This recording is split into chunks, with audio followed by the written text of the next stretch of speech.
ಉಡುಪಿಯಲ್ಲಿ ಅಸಹಾಯಕ ಸ್ಥಿತಿಯಲ್ಲಿ ಕಂಡುಬಂದಿರುವ ಬಲು ಅಪರೂಪದ ಬಿಳಿ ಗೂಬೆಯ ರಕ್ಷಣಾ ಕಾರ್ಯಾಚರಣೆಯು ಉಡುಪಿಯಲ್ಲಿ ನಡೆದಿದೆ.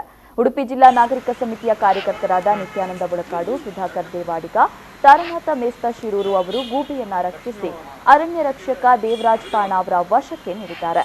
ಸೂಕ್ತ ಚಿಕಿತ್ಸೆಯನ್ನ ನೀಡಿ ಗುಣಮುಖವಾದ ಬಳಿಕ ಬಿಳಿಗೂಬೆಯನ್ನ ಪರಿಸರಕ್ಕೆ ಬಿಡೋದಾಗಿ ಅರಣ್ಯ ರಕ್ಷಕರು ಹೇಳಿದ್ದಾರೆ. ರೆಕ್ಕೆಗೆ ಗಾಯಗೊಂಡು ಹಾರಲಾಗದ ಸ್ಥಿತಿಯಲ್ಲಿದ್ದ ಗೂಬೆಯು ಬೆಕ್ಕು ಬೀದಿ ನಾಯಿಗಳಿಂದ ರಕ್ಷಿಸಿಕೊಳ್ಳಲು ಅಂಗಡಿಯೊಂದರ ಬಾಗಿಲ ಬಳಿ ಮುದಡಿ ಕುಳಿತಿರುವುದನ್ನ ಅಂಗಡಿ ಮಾಲೀಕ ಸುಧಾಕರ್ ದೇವಾಡಿಗ ಅವರು ಗಮನಿಸಿದ್ದಾರೆ.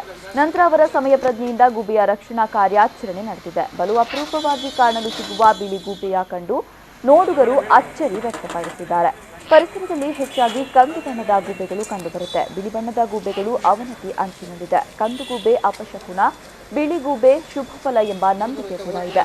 ಮನೆಯಲ್ಲಿ ಒಳಿತಾಗುವ ನಂಬಿಕೆಯಿಂದ ಬಿಳಿಗೂಬೆಯನ್ನ ಸಾಕುವವರು ಕೂಡ ಇದ್ದಾರೆ. ಕಂದು ಬಣ್ಣದ ಗೂಬೆ ಗಾತ್ರದಲ್ಲಿ ದೊಡ್ಡದಾಗಿರುತ್ತೆ. ಬಿಳಿಗೂಬೆಯು ಗಾತ್ರದಲ್ಲಿ ಸಣ್ಣದಾಗಿರುತ್ತೆ. ಗೂಬೆ ಶ್ರೀ ಮಹಾಲಕ್ಷ್ಮೀ ದೇವಿಯ ವಾಹನವಾಗಿದೆ. ಹಾಗಾಗಿ ಗೂಬೆಯನ್ನ ಪೂಜ್ಯ ಭಾವನೆಯಿಂದ ಕಾಣಲಾಗುತ್ತೆ.